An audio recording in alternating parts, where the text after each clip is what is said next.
13वां अध्याय महाभारत की संक्षिप्त कथा।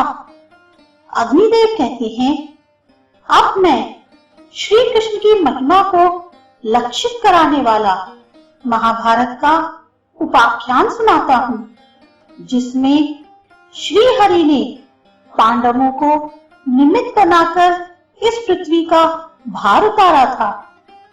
भगवान विष्णु के नाभि कमल से ब्रह्मा जी उत्पन्न हुए। ब्रह्मा जी से अत्रि, अत्रि से चंद्रमा, चंद्रमा से बुध और बुध से इलानंदन पुरुरवा का जन्म हुआ। पुरुरवा से आयु, आयु से राजा नहुष और नहुष से ययाति उत्पन्न हुए।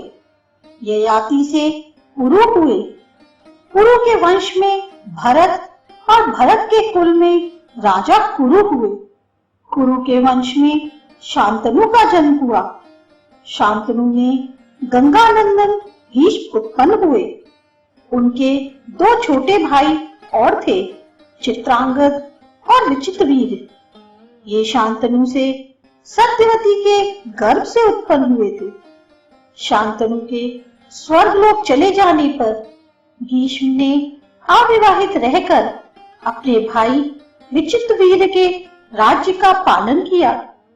चित्रांगद बाल्यावस्था में ही चित्रांगद नाम वाले गंधर्व के द्वारा मारे गए।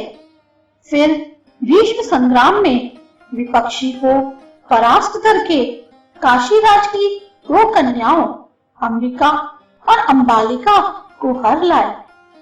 वे दोनों विचित्रवीर की भार्याएं हुई।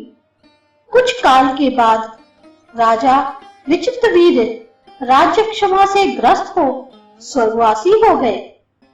तब सत्यवती की अनुमति से व्यास जी के द्वारा अंबिका के गर्भ से राजा धृतराष्ट्र और अंबालिका के गर्भ से पांडु उत्पन्न हुए।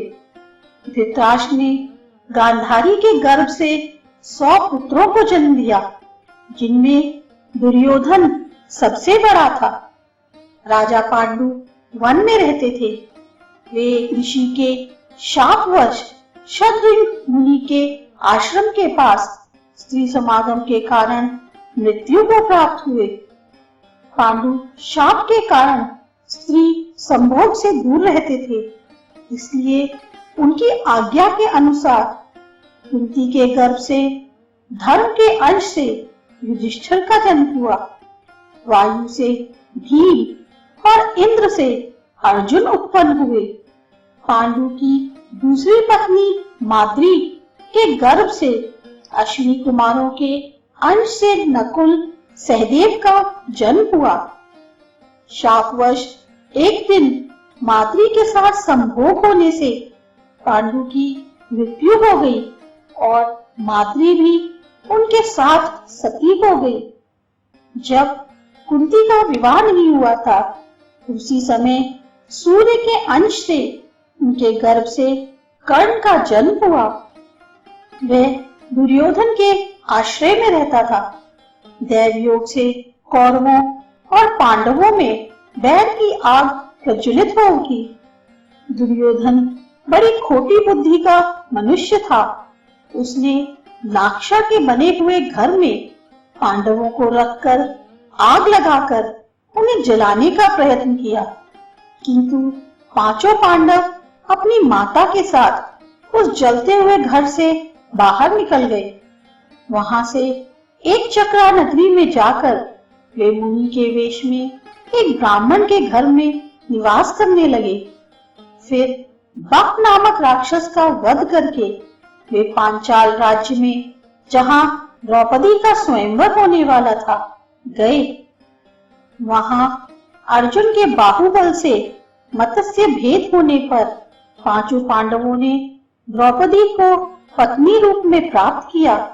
तत्पश्चात दुर्योधन आदि को उनके जीवित होने का पता चलने पर उन्होंने कौरवों से अपना आधा राज्य भी प्राप्त कर लिया।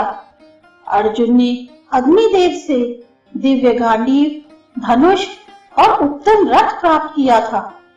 उन्हें युद्ध में भगवान कृष्ण जैसे सारथी मिले थे, तब उन्होंने आचार्य द्रोण से ब्रह्मास्त्र आदि दिव्य आयुध और कभी नष्ट न होने वाले ज्ञान प्राप्त किए थे। सभी पांडव सब प्रकार की विद्याओं में प्रवीण थे। पांडु कुमार अर्जुन ने श्री कृष्ण के साथ खांडव वन में इंद्र के द्वारा की हुई वृष्टिका अपने बाणों की बाण से निवारण करते हुए अग्नि को तृप्त किया था। पांडवों ने संपूर्ण दिशाओं पर विजय पाई। युधिष्ठिर राज्य करने लगे। उन्होंने प्रचुर सुवर्ण राशि से परिपूर्ण राजसूय यज्ञ का अनुष्ठान किया। उनका यह वैभव दुर्योधन के लिए असह्य हो उठा। उसने अपने भाई दुशासन और वैभव प्राप्त सुहृद कर्ण के कहने से शकुनी को साथ ले दूत सभा में जुए में प्रवृत्त होकर युधिष्ठिर और उनके राज्य को कपटद्यूत के द्वारा हंसते हंसते जीत लिया। जुए में परास्त होकर युधिष्ठिर अपने भाइयों के साथ वन में चले गए। वहां उन्होंने अपनी प्रतिज्ञा के अनुसार 12 वर्ष व्यतीत किए। वे वन में भी पहले की भांति प्रतिदिन बहुसंख्यक ब्राह्मणों को भोजन कराते थे। एक दिन उन्होंने 88,000 द्विजों सहित दुर्वासा को परितृप्त किया। वहां उनके साथ उनकी पत्नी द्रौपदी तथा पुरोहित धौम्य भी थे। 12 वर्ष बीतने पर वे विराट नगर में गए। वहां युधिष्ठिर सबसे अपरिचित रहकर कंक नाम के ब्राह्मण के रूप में रहने लगे। भीमसेन रसोइया बने थे। अर्जुन ने अपना नाम बृहन्नला रखा था। पांडव पत्नी द्रौपदी रानी निवास में सैरंद्री के रूप में रहने लगी। इसी प्रकार नकुल सहदेव ने भी अपने नाम बदल लिए थे। भीमसेन ने रात्रि काल में द्रौपदी का सतीत्व हनन करने की इच्छा रखने वाले कीचक को मार डाला।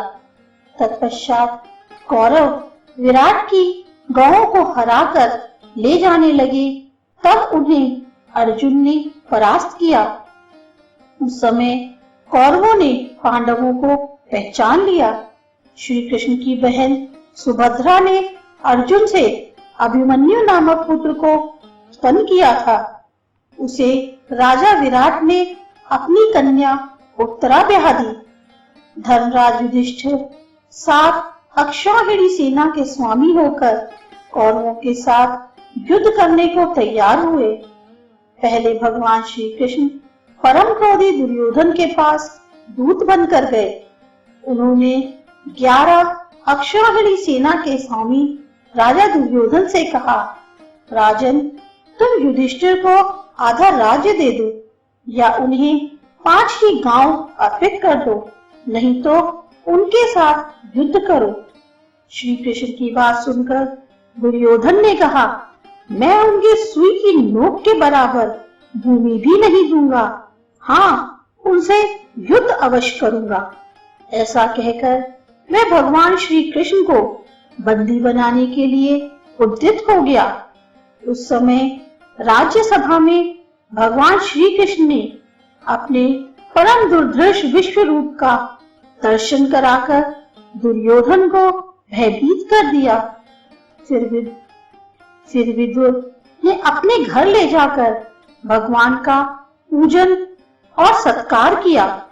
तदनंतर वे युधिष्ठिर के पास लौट गए और बोले, महाराज, आप दुर्योधन के साथ युद्ध कीजिए।